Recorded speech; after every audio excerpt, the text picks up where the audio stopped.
I'm Jo Holland, I'm the Ashby project manager and I've been on board with this project since around February. And one of the first jobs that I had to start looking at was the branding of the town. We did an extensive set of public consultation exercises. They told us that we have a really good story to tell as a town. We're a really good tourist destination. We have lots of good stuff going on here.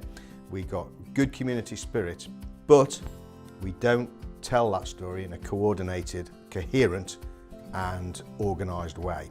And that's why we've ended up looking at the branding, the marketing, the communication and how we sell the town to the outside world.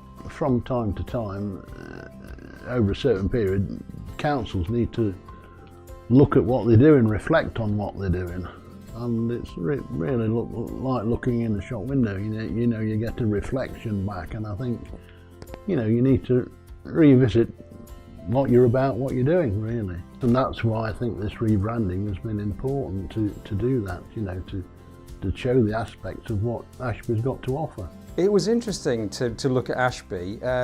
It's a town that has a lot going for it, but not necessarily everybody knows that. And so our job was to work out what is the real essence of Ashby, what is special about it, what is different to some of the other towns that are nearby here in Leicestershire. My thing about Ashby is the name, Ashby de la Zouch. It sounds mysterious, it's French, you know, and so there's almost just with the name, it lures you in, and then you discover all the other things about Ashby. Ashby is a great place to be. You know, everyone that comes here, visits Ashby, love Ashby for what it is. And, you know, it's the jewel in the crown as far as I'm concerned of Leicestershire.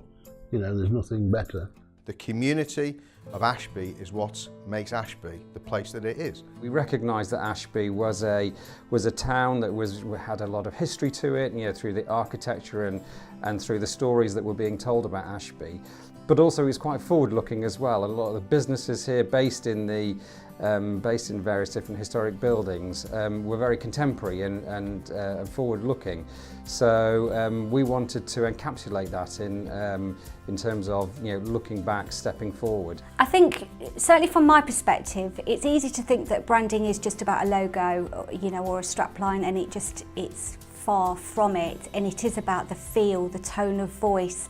The guidelines are about stripping some of the fussy language back on the website, being a bit more simple and clear about what we're trying to say. Obviously we've got a different colour palette.